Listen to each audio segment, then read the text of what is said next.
La mer est une force que nous développons chaque jour. Banque Populaire Grand Ouest et sa marque Crédit Maritime vous présentent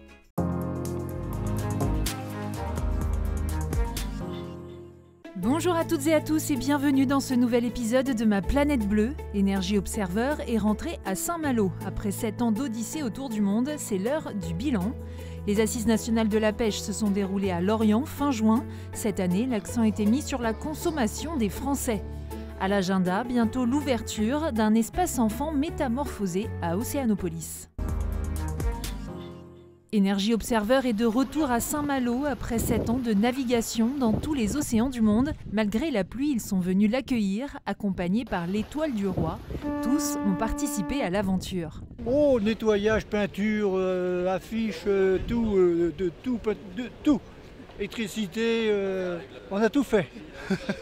Je suis avec eux depuis le début du projet, avoir travaillé sur le bateau, ensuite avoir navigué avec eux et tous les chantiers d'hiver où on le sortait de l'eau pour repartir sur une autre partie du monde. En guise de bienvenue, le soleil réapparaît à l'arrivée du navire laboratoire de la transition énergétique devant les remparts.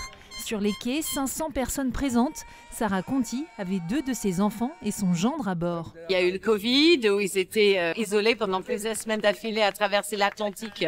Des pirates avec des problèmes climatiques, politiques, etc. Donc c'est un grand soulagement aussi, mais surtout la fierté de savoir qu'ils ont vraiment fait quelque chose pour la planète.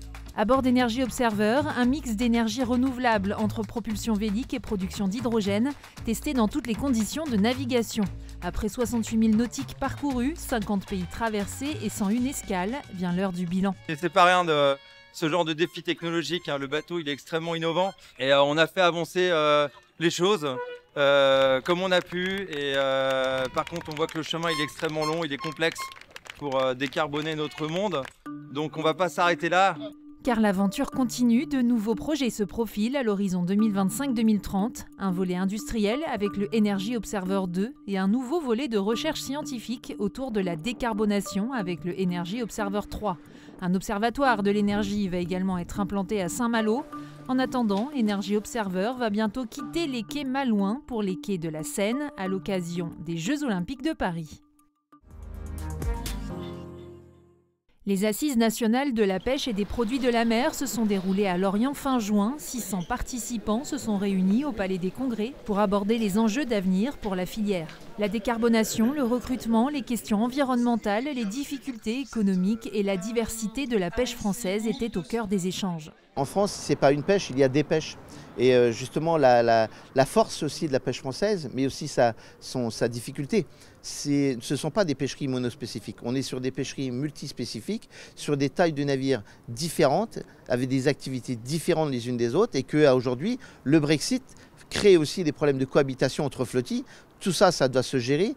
Ça doit aussi on doit trouver des solutions, mais il n'empêche qu'aujourd'hui, tout le monde a sa place. Il faut des petits, des moyens et des gros. Il faut des espèces différentes. Cette diversité apporte de la valorisation aux produits de la mer et donc aux pêcheurs.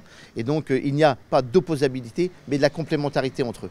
Un sondage IFOP réalisé pour Ouest France à l'occasion des Assises montre que les produits les plus consommés par les Français sont des produits importés, crevettes, saumon, thon, cabillaud, d'où l'urgence aujourd'hui de valoriser les produits de la pêche française.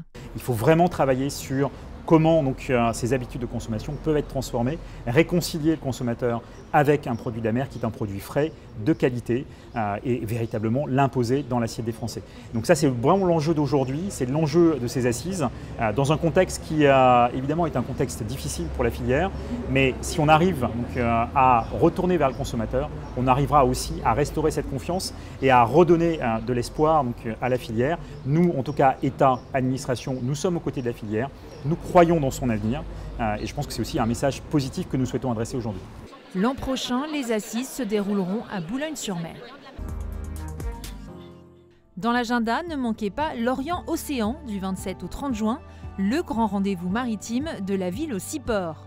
Et à Brest, l'ouverture de l'espace enfant d'Océanopolis, c'est à partir du 6 juillet. Nous vous proposerons un reportage sur place dans notre épisode spécial été. En attendant, on se quitte avec ces mots de l'écrivain japonais Haruki Murakami. La mer est un miroir magique, elle reflète le ciel, mais elle cache aussi de nombreux mystères. Bon vent à tous!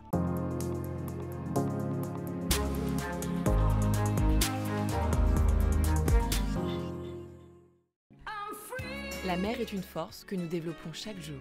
Banque Populaire Grand Ouest et sa marque Crédit Maritime vous ont présenté Ma Planète Bleue.